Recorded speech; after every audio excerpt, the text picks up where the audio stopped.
Baterija iz sadja. Luigi Galvani je leta 1780 ugotovil, da žaba skrči mišico, če se živca dotakne z dvema različnima kovinama. Bil je prvi, ki je naredil galvanski člen. Galvanski člen je osnovna enota baterije in je sestavljen iz dveh elektrod, katode in anode, ter elektrolita. Elektrodi morate biti iz dveh različnih kovin, med njima pa mora biti elektrolit. V Galvanijevem primeru je imela vlogo elektrolita kar mišica sama. Ker ima ena kovina primanjkljaj elektronov, druga pa presežek, stečejo med njima elektroni, dobimo električni tok. To si lahko predstavljate z dvema kozarcema na različnih višinah. Kozarec višje ima večji potencial, nižji pa manjši potencial.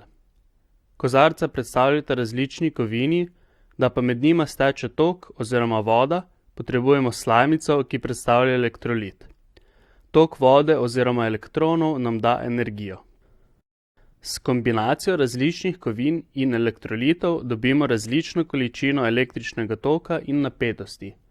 Ker je tok, ki ga pridobimo s sadjem, zelo majhen, bomo v tej vaji merili samo napetost. Na delovnem listu imate že napisane vse kombinacije sadja in kovin, ki jih boste preizkusili. Uporabljali boste limone, pomaranče, jabolka, paradižnike ter krompir. Kovine, ki jih potrebujete, so baker, železo, aluminij, cink, lahko pa dodate še medenino, ki je zlitina bakra in cinka. Bakreni so kovanci za 1, 2 in 5 centov, namesto cinka pa lahko uporabite pocinkan žebelj. Za vajo potrebujete tudi voltmeter, lahko pa dodate še kakšno majhno breme. To je lahko LED dioda, digitalna ura z majhno porabo ali kaj drugega. Najprej vzemite sadje, po potrebi ga razrežite ter vanj vtaknite dve različni kovini. Na kovini pripnite spone, priklopljene v voltmeter.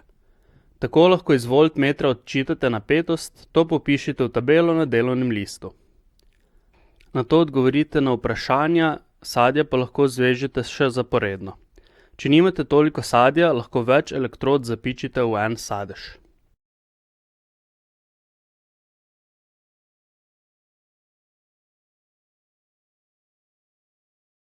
Električna energija ne izvira iz sadja, temveč iz kovine.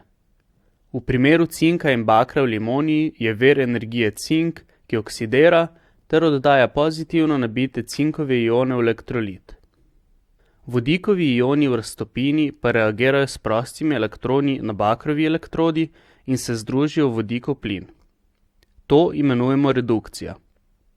Ustvari se električni potencial, elektroni stečejo iz cinka v baker in tako dobimo električni tok.